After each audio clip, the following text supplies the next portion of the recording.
Hey you guys, someone asked in one of the comments, have I ever made a video just about knights? So I thought it'd be interesting to have a game. So this is actually a 30 plus 20 second rapid game. My opponent's rated just under 900. And we're going to look at the particular characteristics of all the different pieces. Right? I've never actually done a video on that, so let's look at knights, bishops, rooks, queens, pawns, yeah? And let's talk about what they are good at, what their weaknesses are, what they prefer. So here, even on move 2, you can see that I've moved my knight to f3. These are very natural squares for the knights to come to. And one reason for this is that any knight that's inside this central 4x4 square, right, this middle 16 squares, is able to control its maximum number of squares, which is 8. Not that one. Okay, so a knight, wherever it is, whatever color it's on, it's looking at maximum of 8 other squares on the board of the opposite color. So knights always have to change color from light square to dark, from dark square to light every time they move. So that's one characteristic of knights. Okay, so we've got the Petrov defense on the board. I'm not going to capture and invite a Stafford Gambit. I'm going to play solidly. Let's develop the pawn, the bishop out to c4. Okay, so thing about bishops, clearly, they can move any number of squares at a time. Clearly, knights are kind of short-range fighters. So knights like to be close to whatever they're attacking or defending. Bishops, however, can attack from a distance.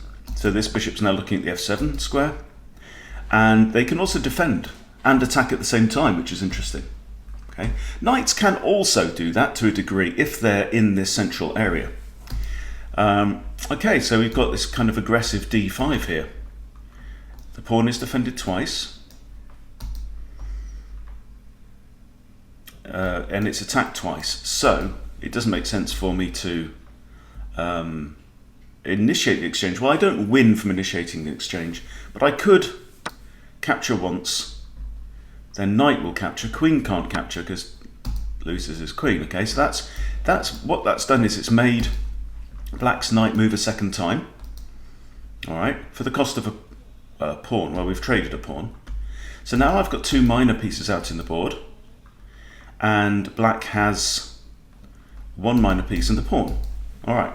But I'm now in a position to castle, so I'm going to go ahead and do that. And now already I'm looking at this rook, and this rook looks like it has a very natural home on the e1 square. And the reason is because rooks are also long-range pieces, but unlike bishops, they can only move in straight lines, whereas bishops move only diagonally. So rooks love to be on open or semi-open files. Now this is a semi-open file, because it only has pawn of 1 color on it, and it happens to be my opponent's pawn. What that means is that I can take that pawn, potentially, right? So that could be part of an attack. Rooks are also pretty good on open ranks. So rooks love to be actually on the 7th rank, which is, you know, the one that your opponent's pawns start out on. Okay, I also noticed actually there was a hanging pawn here after this, which I missed. I could have just grabbed that pawn, couldn't I? Okay, but I went ahead and castled, and now black has developed his light squared bishop out to e6 as a second defender of this knight, but the knight was already defended. So was that a necessary move? It's also moving, remember, the queen's bishop. Now, thinking about the order in which you develop your pieces, in order to castle your king, right, if you want to go king side, you have to move 2 pieces. Okay, that's the king's knight, which is now moved to here, okay, and the king's bishop. So for the king's bishop to be able to move out of the way, you have to move either the g pawn or the e pawn, right? If the g pawn and e pawn remain where they are, the bishop remains where it is. One of those pawns has to move for that bishop to develop. Likewise, on the queen side, has to be either the b pawn or the d pawn, right? If those pawns don't move, neither does the bishop. Okay, so that's why you very often get the two central pawns developing, or you get the B and the G pawns developing, sometimes with the idea of like a fianchetto. So you have like B3 and then bishop comes here to B2. So black's now over defended this knight, still left the pawn hanging there. So I'm thinking I may as well grab the free material. It also actually defends this bishop as well. And my knight has now become more aggressive. Knights very much change character depending on where they are on the board. Okay, so knights getting close to your opponent's king become very attacking. Knights that are further back should play a defensive role. All right, now, so decent move from my opponent has brought the dark square bishop out now. So this is good. Now got 3 minor pieces developed. And this bishop is attacking my knight. So one option is to retreat. Okay, but generally I would prefer not to do that if I don't have to. This would probably be a mistake, bringing my queen out. So yes, I'm eyeing up the f7 square, but the f7 square is defended by a bishop, and what about g6? Right, then my queen is under attack by a pawn, and as well my knight is under attack. So I don't think that's a good idea. I could defend the knight with a pawn push. That would be sensible. I can also defend my knight with rook to e1. So I think defending the knight makes more sense than retreating. So if my opponent wishes to trade off his developed piece, so I'm thinking this move looks good right now. If he wants to trade, I'll recapture with a pawn. And we're in a decent position, but remember, I'm castled, he's not. So, also notice that having removed this pawn, the e-file has now become completely open. Right? There are no pawns of any colour on that file. That means that this rook becomes a lot scarier if it just steps across to e1. Rooks want to be on open files. So I quite often say that when you've completed the main part of development, which is push a couple of pawns, try and control the centre, get all your minor pieces out into the game, castle your king, and then connect your rooks by moving the queen off the back rank. Okay, the cherry on the cake of development is to centralise your rooks, because very often the pawns on the D and E files will get swapped off. And so these are the 2 files on the board that are most likely to become open. And as you see here, the E file is now completely open, and the D file is semi-open because it only has a white pawn on it. Okay, so what's the situation now? Black is castled. I think that's very sensible. I have a bishop attacking my knight. The knight is defended. I have a potential discovery on this bishop, which is currently defended by that knight. Right?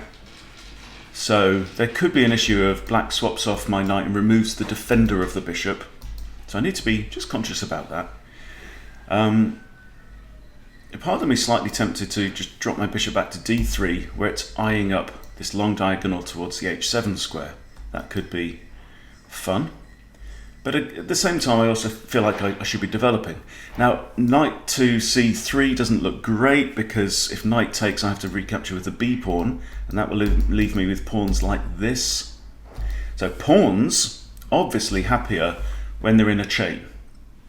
So, nice diagonal where each pawn is being defended by the one behind it and to the side, and hopefully the rearmost pawn is being defended by a piece.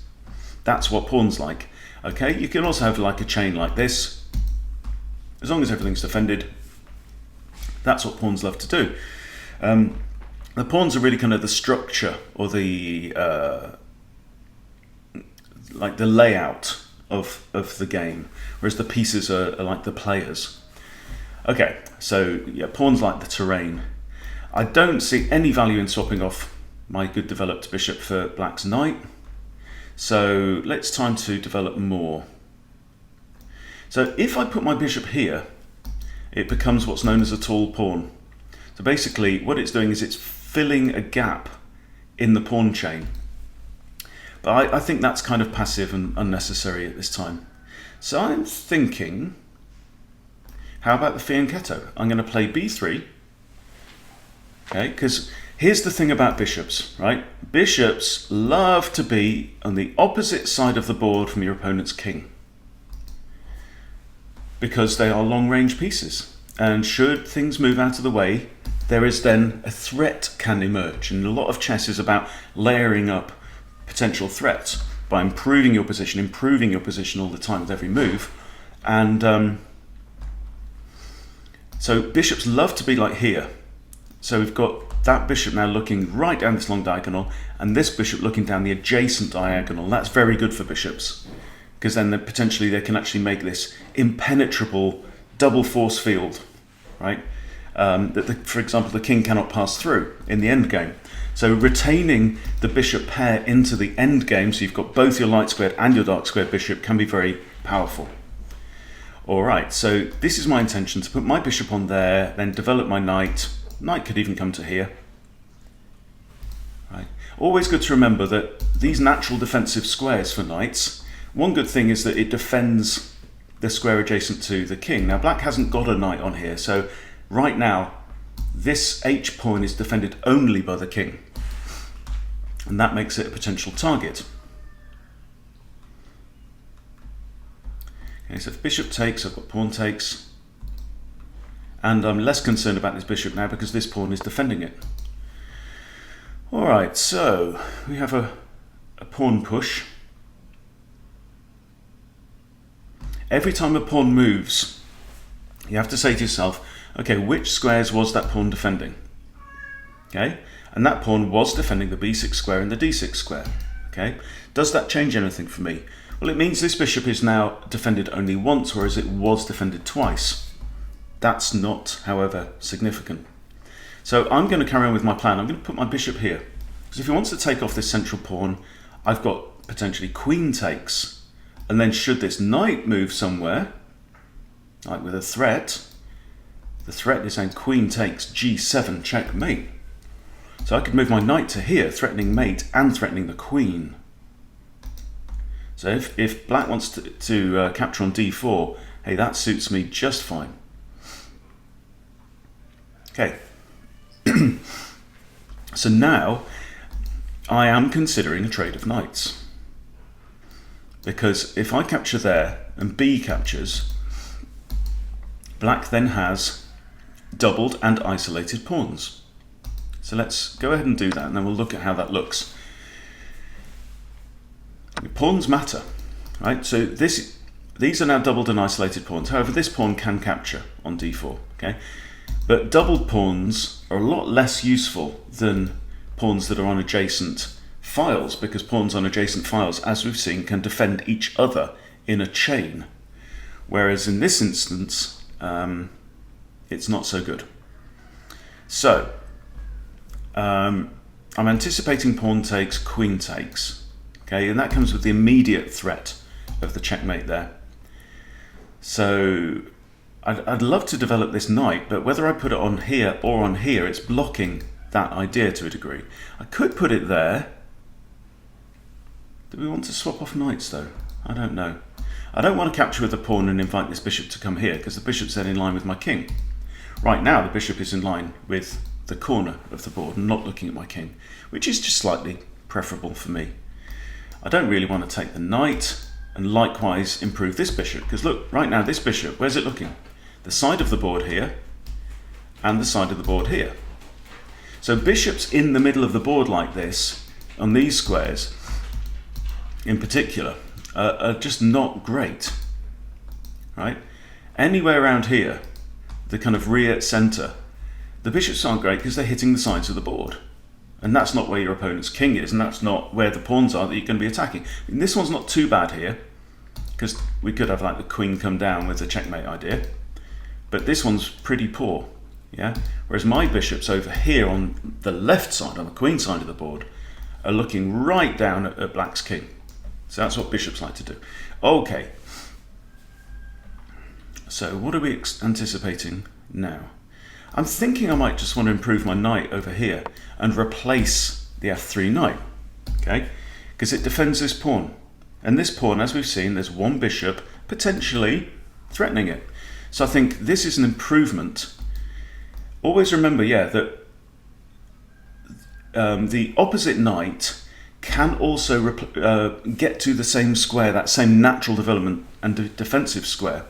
So now, because I have no f knight, yeah, my b knight can actually jump over and get to that same natural square in 2 moves. So that's something worth remembering about knights. Okay, so now knight to here makes a whole lot of sense. It attacks the queen, it defends this pawn, and it defends this pawn as well. So I'm just going to play that. I'm going to go ahead and do that. So now the queen is under attack, the queen is going to have to move.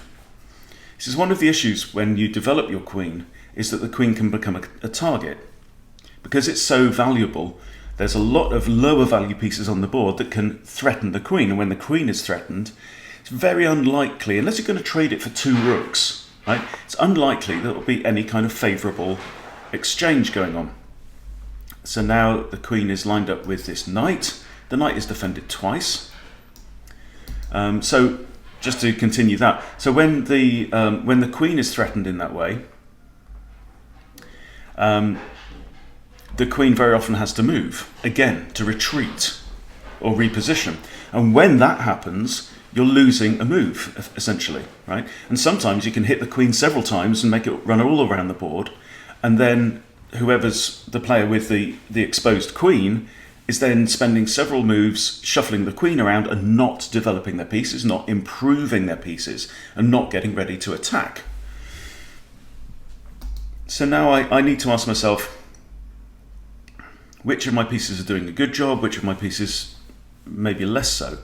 And I'm thinking this bishop right now is looking through a whole lot of traffic. Yes, it's lined up with my opponent's king, but would it be better here? You know, could I threaten the queen, or even here? Now if I put it there and we have pawn takes, again I've got this problem of that. So I need to come up with something different. Any possibility of the knight here? That square is attacked twice, bishop and queen, but losing this pawn isn't actually an issue for me. This pawn's actually, if anything, slightly in my way. How about if takes, bishop takes?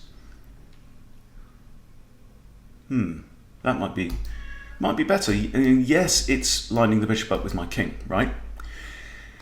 However, it gets rid of this pawn that's in the way. So now my bishop is then lined up with black's king, or the pawn in front of black's king also.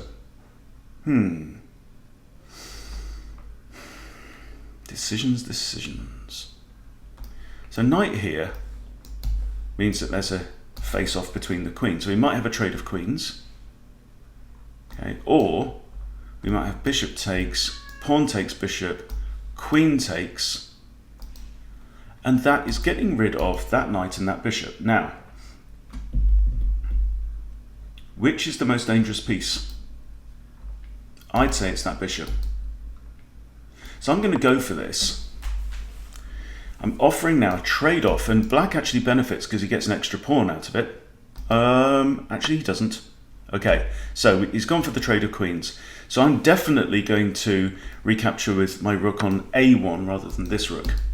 And the reason is that now my rooks can centralize, okay, with rook f to e1. If this rook was here, let's move back. If this rook was over here, it would be 2 more moves. I'd have to move this rook again back to e1. Okay, so now we have bishop takes, and that makes me happy. And this is why. It's because my pawn has now vacated d4. Okay, and that means that these pawns are stuck as doubled and isolated. So I'm not about to capture this knight and then undouble black's pawns for him. Not going to do that. So now I think centralizing the rook is just an obvious and natural move. Okay, so now this is interesting. Now we have a couple of things going on. This knight is now attacking 2 pawns, and the bishops are attacking each other.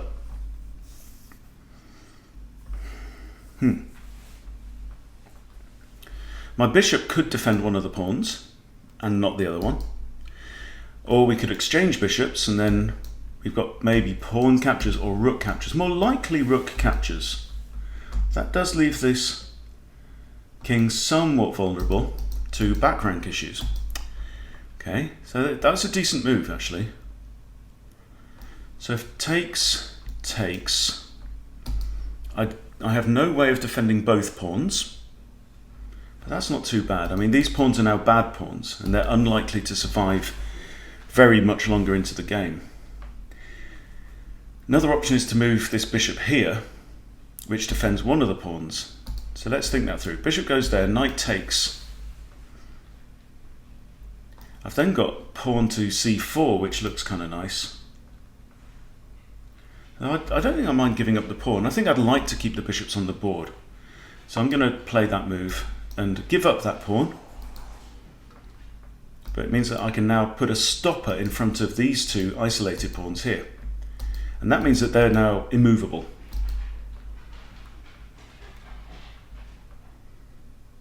My opponent's only used just over a minute of thinking time. Okay, wow, that's interesting. So my opponent has now elected to capture the bishop instead of the free pawn. So clearly my opponent's thinking that that bishop is more of a threat than this knight, or more valuable than the knight. Now I have a choice of capturing with the pawn or the rook. I'm going to capture with the rook, and here's the reason. I don't want to put pawns on the files adjacent to these two guys here, because these two pawns are bad, right? If I put my pawn here, I can't advance it without undoubling black's pawns. Okay, so what I want to do is I want to put my pawn on the c4 square here. My opponent has a light square bishop. So when I have pawns on light squares, that actually shuts down part of the board for that bishop. So I'm going to capture with a rook. The other reason for that is that what I've just done is I've lifted a rook. And rooks love to be lifted. Okay, lifting rooks means that you can double rooks up. Okay, so now, pawn push. Okay, so now I didn't have time to get in the c4 move with that. So good play again by my opponent.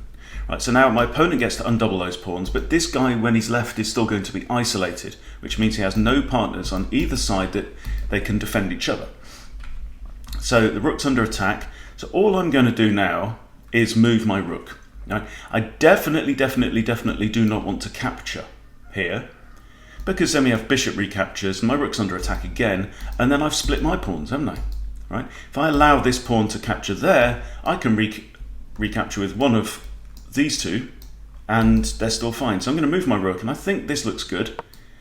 I'll just make my opponent think a little bit, because I'm now attacking this pawn.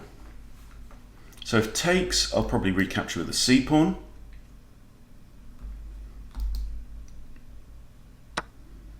Okay, let's recapture. I'm still threatening this.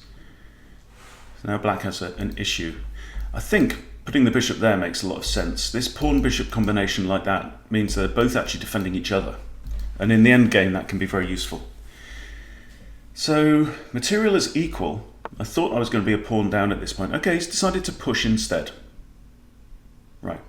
So now, so if pushes...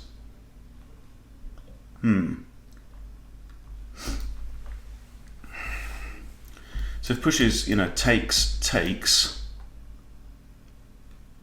and that's materially it's equal, then I can push my pawn forward. I've got this bishop developing this forward pawn there. So I'm currently, I'm a pawn in front, aren't I, after that? Okay, so I'm thinking, maybe I want to move my rooks onto the c file.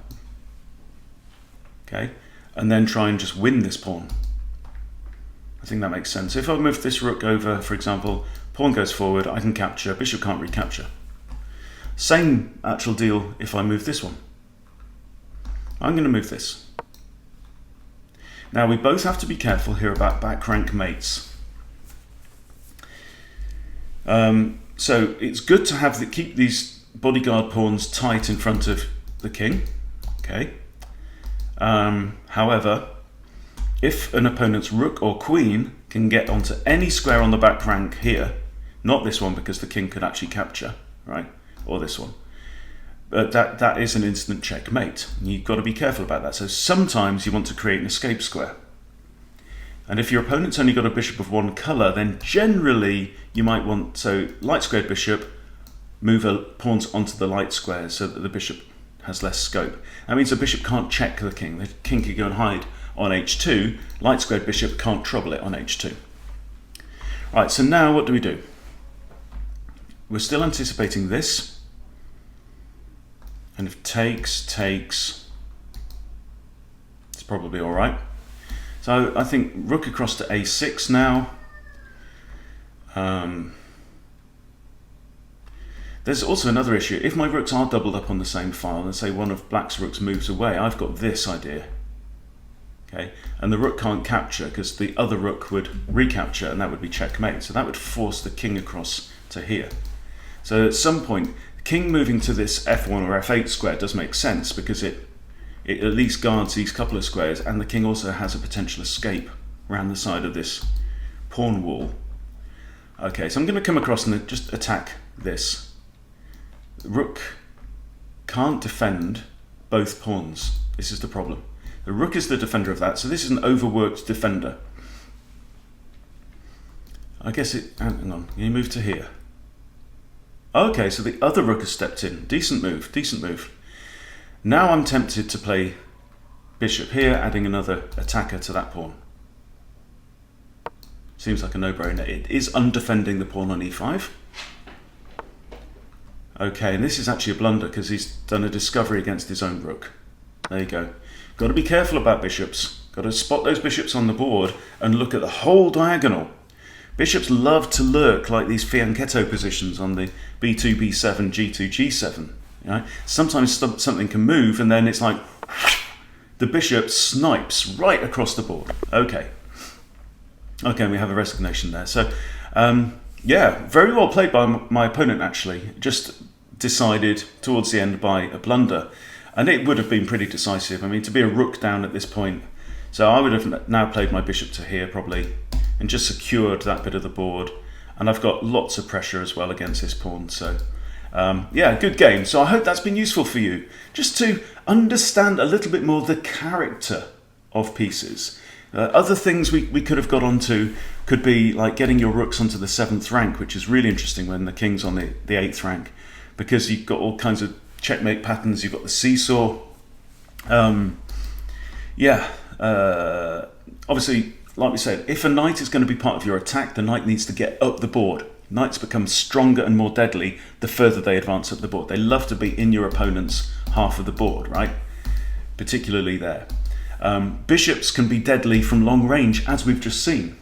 Okay, rooks love open files or open ranks, and also love to be paired up together so that they can reinforce each other. You want to keep your rooks connected as a general idea. Okay, so there you go. Hope it's been useful for you. Let me know, please, in the comments what else you'd like to know about. You know, I love responding to my viewers' suggestions, so please go ahead and tell me how I can help you to improve.